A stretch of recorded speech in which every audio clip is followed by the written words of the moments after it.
Saludos a todos los entusiastas de la aviación. Hoy nos embarcaremos en un emocionante viaje a través de la historia para explorar uno de los aviones más icónicos de su época, el Gloster Gladiator.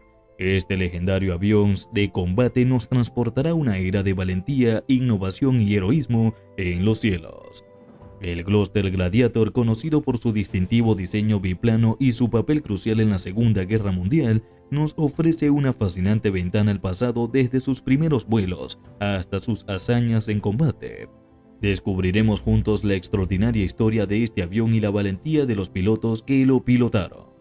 A lo largo de este viaje exploraremos las características técnicas, las batallas legendarias y el legado perdurable del Gloster Gladiator. Prepárense para sumergirse en un mundo de intriga, coraje y destreza aérea mientras desentrañamos los secretos de este magnífico avión. Comencemos.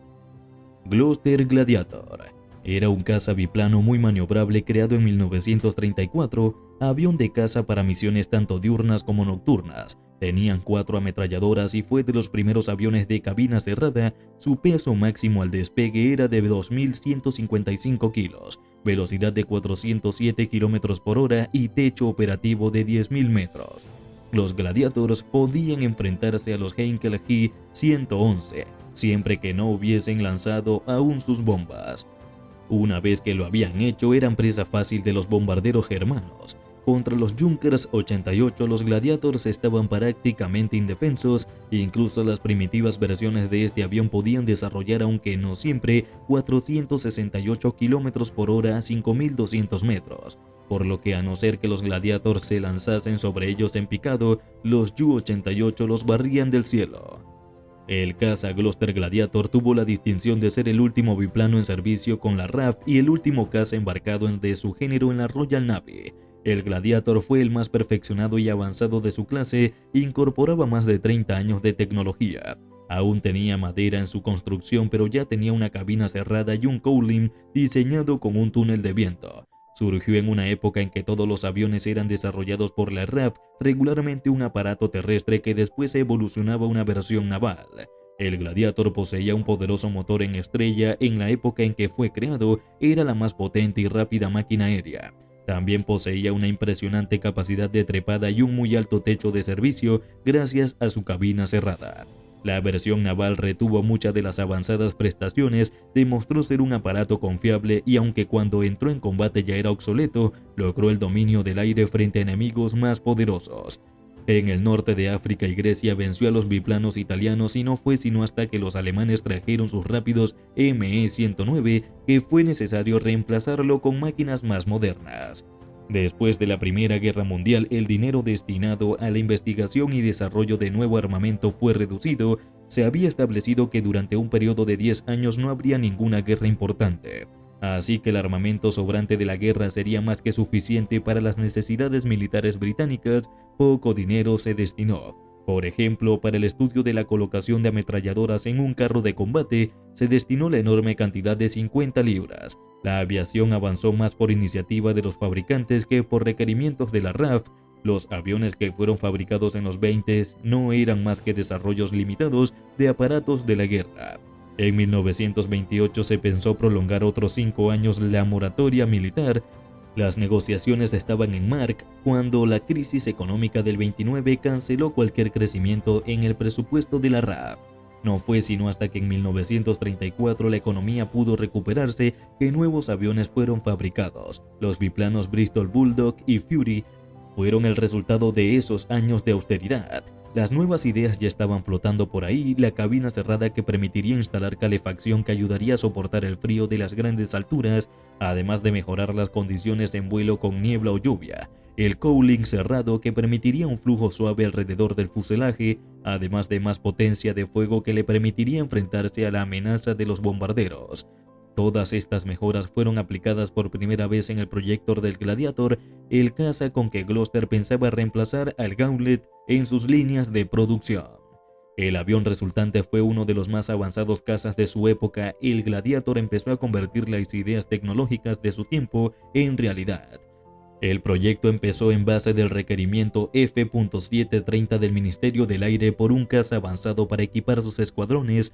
En cuanto se hicieron las pruebas de evaluación, se ordenó una producción de 23 aviones en junio de 1935, los cuales estuvieron listos en 1937. En el próximo año se produjeron suficientes aparatos como para equipar casi todo el Fighter Command, mando de caza. Fue el último biplano de caza de la RAF. En esa época el Ministerio del Aire se encargaba tanto de los aviones terrestres así como los navales, y no fue raro que se decidiera fabricar una versión embarcada llamado Sea Gladiator. Incluía un gancho de apontaje, refuerzos para lanzamiento en catapulta y un compartimiento para equipo de emergencia entre los struts del tren de aterrizaje. Los aviones sirvieron durante los críticos años de 1938 y 1939, para cuando la guerra empezó ya habían sido reemplazados con Spitfires o Hurricanes en las unidades de primera línea, pero siguió sirviendo en teatros secundarios y con unidades auxiliares. El Gladiator fue el único avión moderno disponible para exportación, así que muchos países equiparon sus fuerzas aéreas con él. En la mayoría de los casos como una última medida desesperada según las nubes de la guerra se acercaban. El primer país en llevarlo al combate fue Noruega, donde sus cazas pelearon hasta el último avión durante la invasión alemana. Los refuerzos británicos también estaban equipados con él y operaron desde un lago congelado en el norte del país. En mayo siguiente los aviones belgas despegaron en defensa de su territorio. En cambio, los aviones letones y lituanos fueron capturados intactos por las fuerzas rusas que invadieron en 1939. En el norte de África los Gladiator pelearon bien y se pusieron e impusieron a unos igualmente obsoletos CR-42 italianos en la campaña de 1940 que llevó a los británicos a conquistar la Cirenaica. En Grecia, los británicos llevaron a sus escuadrones de Gladiators al combate y pasaron unos cuantos a los griegos para reforzar sus defensas. El último combate intenso se llevó a cabo contra los Gladiators iraquíes durante el cerco a la base aérea de Java Ninja en 1941. Durante la guerra se siguieron usando en misiones secundarias, reglajes de radares y vuelos de exploración meteorológica. El último país en retirar sus aviones fue Irak en 1951. Después del final de los combates en Irak, los británicos invadieron la Siria controlada por Vichy para evitar que el área cayera bajo el control alemán. Los franceses en Siria habían apoyado materialmente la rebelión iraquí y habían permitido que Luftwaffe usaran sus aeródromos para operaciones sobre Irak. La campaña Siria-Líbano, de un mes de duración entre junio y julio de 1941, vio intensos combates tanto en el aire como en tierra, hasta que las autoridades de Vichy en Siria se rindieron el 12 de julio de 1941.